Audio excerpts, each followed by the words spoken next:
बार फिर से आप सभी का फाइनेंस गुरु के चैनल पर स्वागत है। और पीएफ को लेके काफ़ी क्वेरीज आ रही थी, लोग मुझे डायरेक्ट मैसेज कर रहे थे। लोगों को अभी जो लेटेस्ट पीएफ में चेंजेस हुए इससे रिलेटेड मैंने एक शॉर्ट्स बनाई थी, बट मैं इसको आज विद एग्जांपल आपको एक्सप्लेन करूँगी।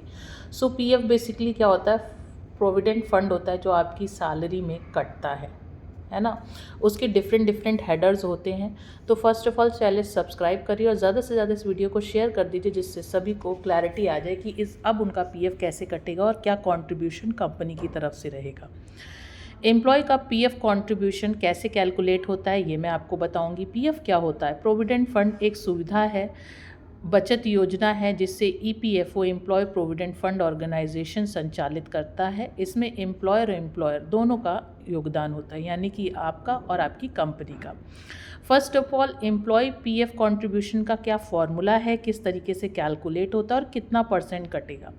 तो employee PF contribution equals to आपका जो बेसिक सैलरी है प्लस डियरनेंस अलाउंस, जो आपकी सैलरी में आपको एक डियरनेंस अलाउंस मिलता है वो प्लस करके अपॉन जिस पर पीएफ लागू होता है इनटू 12%, यानी कि एम्प्लॉय की बेसिक सैलरी प्लस डीए का 12% उसकी सैलरी से पीएफ के रूप में काटा जाता है।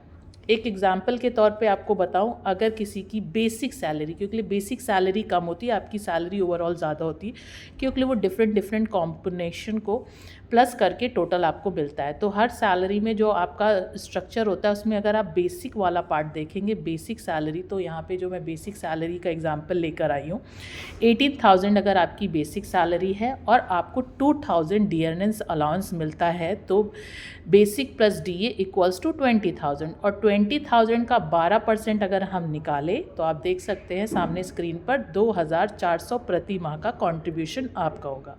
अब कई सारे ऐसे लोग होंगे जिनको बेसिक सैलरी तो मिलती है बट डियरनेंस अलाउंस नहीं मिलता है, तो उस केस में ये कैसे वर्क करेगा? अगर 15,000 आपकी बेसिक है और डीए आपका 0 है तो 15,000 का 12% यानी कि 1,800 रुपये प्रति माह ये डिडक्शन होगा आपका। ये पीएफ का कैलकुलेशन है।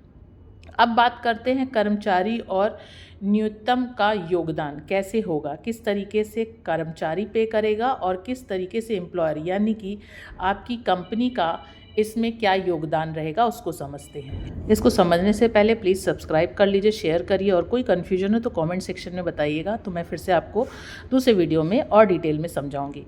तो एम्प्लॉयर की बात करते हैं। बेसिक सैलरी प्लस डीए का 12%, ये तो आपके साइड से कट गया, प्लस 3.67% ईपीएफ में, 8.33% ईपीएस पेंशन योजना में, ईपीएस यानी कि वेतन सीमा तक का लागू, एम्प्लॉयर कंट्रीब्यूशन टोटल 12%, यानी कि 12% आपके सैलरी से डिडक्ट हो रहा है, बेसिक सैलरी और डीए मिला के।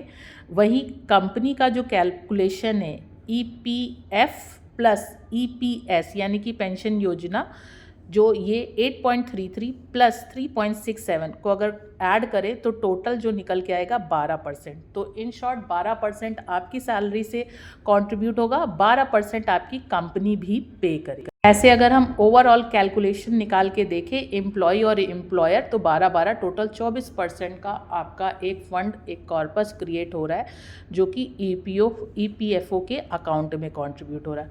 आपको स्पेसिफिकली अगर जानना है कि मेरी सैलरी इतनी है और मेरा बेसिक पे ये है, डीए ये है, तो उसमें मेरा क्या कंट्रीब्यूशन रहेगा, क्या कंपनी का रहेगा, तो कमेंट सेक्शन ओपन है आपके लिए, आप कमेंट में पूछ सकते हैं। और लेटेस्ट ऐसी अपडेट्स के लिए, नॉलेज के लिए प्लीज़ सब्सक्राइब करें, ज़्यादा से ज़्यादा शेयर।